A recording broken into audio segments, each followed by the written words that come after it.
Hello mummies, ನಾನಿವತ್ತು 10 ತಿಂಗಳ ಮೇಲಿರೋ ಮಕ್ಕಳಿಗೆ ರಸಮ್ ಹೇಗೆ ಮಾಡೋದು ಅಂತ ತೋರಿಸ್ತಾ ಇದ್ದೀನಿ. ನಾನು ಒಂದು ಬೌಲ್ಗೆ ಹಣ್ಣಾಗಿರೋ ಟೊಮೆಟೊ ತೊಗೊಂಡು ಅದನ್ನು ಬಾಯ್ಲ್ ಮಾಡೋಕ್ಕೆ ಇಟ್ಕೊಂಡಿದ್ದೀನಿ. ನೆಕ್ಸ್ಟು ಒಂದು ಚಿಕ್ಕ ಈರುಳ್ಳಿ, ಒಂದು 4-5 ಬೆಳ್ಳುಳ್ಳಿ ಪೀಸಸ್ಸು ತೊಗೊಂಡು ಚೆನ್ನಾಗಿ ಜಜ್ಜಿ ಸ್ಮ್ಯಾಶ್ ಮಾಡ್ಕೊಂಡಿದ್ದೀನಿ.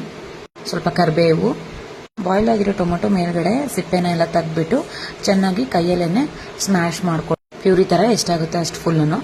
ನೆಕ್ಸ್ಟು ಒಂದು ಬೌಲಿಗೆ ಸ್ವಲ್ಪ ತುಪ್ಪ, ಸ್ವಲ್ಪ ಜೀರಿಗೆ ಮತ್ತು ಒಂದು ಕರಿಬೇವು ಚಿಕ್ಕ ಚಿಕ್ಕ ಪೀಸ್ ಮಾಡಿ ಹಾಕ್ಕೊಂಡಿದ್ದೀನಿ.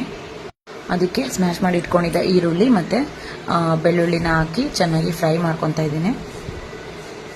ಆಯಿಲ್ಗಿಂತ ತುಪ್ಪ ಹಾಕೋದ್ರಿಂದ ಮಗುಗೆ ತುಂಬ ಒಳ್ಳೆಯದು, ಇಮ್ಯುನಿಟಿ ಬೂಸ್ಟ್ ಆಗುತ್ತೆ. ಅದರಿಂದ ತುಪ್ಪ ಹಾಕ್ಕೊಳ್ಳಿ, ಚೆನ್ನಾಗಿರುತ್ತೆ.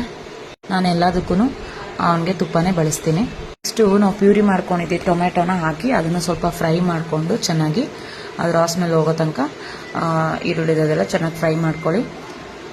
ನಾನು ಸ್ವಲ್ಪ ಇಲ್ಲಿ ಜೀರಿಗೆ ಮತ್ತು ಮೆಣಸನ್ನ ರೋಸ್ಟ್ ಮಾಡಿಕೊಂಡು ಅದ್ರದ್ದು ಪೌಡ್ರ್ ಮಾಡಿ ಇಟ್ಕೊಂಡಿದ್ದೀನಿ, ಅದನ್ನು ಹಾಕಿದ್ದೀನಿ. ಅದ್ರ ಜೊತೆ ಸ್ವಲ್ಪ ಅರಿಶಿನ ಹಾಕಿ ಚೆನ್ನಾಗಿ ಮಿಕ್ಸ್ ಮಾಡಿಕೊಂಡು ಅದಕ್ಕೆ ಒಂದು ಸ್ವಲ್ಪ ವಾಟರ್ ಹಾಕ್ಕೊಂಡು ನಿಮ್ಗೆ ಎಷ್ಟು ಬೇಕೋ ಅಷ್ಟು ಕನ್ಸಿಸ್ಟೆನ್ಸಿಗೆ ಚೆನ್ನಾಗಿ ಮಿಕ್ಸ್ ಮಾಡಿ ಇದು ಫುಲ್ಲು ಬಾಯ್ಲ್ ಬರೋ ತನಕ ಬಿಡಿ. 1 ಇಯರ್ ಆಗಿರೋ ಮಕ್ಳಿಗಾದರೆ ನೀವು ಸಾಲ್ಟ್ ಆ್ಯಡ್ ಮಾಡ್ಕೋಬೋದು. ನಾನು ಇದ್ರಲ್ಲಿ ಸಾಲ್ಟ್ ಆ್ಯಡ್ ಮಾಡಿಲ್ಲ, ಯಾಕೆಂದರೆ ನನ್ನ ಮಗ ಇನ್ನೂ 10 ಮಂತ್ಸ್. ಅದರಿಂದ ರೈಸ್ ಜೊತೆ ಬಿಸಿ ಬಿಸಿ ರೈಸ್ ಜೊತೆ ರೈಸ್ನ ಸ್ವಲ್ಪ ಸಾಫ್ಟಾಗಿ ಮಾಡಿ ಅದ್ರ ಜೊತೆ ಕೊಡೋದ್ರಿಂದ ಚೆನ್ನಾಗಿರುತ್ತೆ. ನಾನು ಡೈಲಿ ಒಂದು ಎಗ್ ಕೊಡ್ತೀನಿ, ತುಂಬ ಒಳ್ಳೆಯದು. ನೀವು ಈ ರಸಮ್ನ ಟ್ರೈ ಮಾಡಿ ಹೇಗಿದೆ ಅಂತ ಕಮೆಂಟ್ ಮಾಡಿ. Thank you.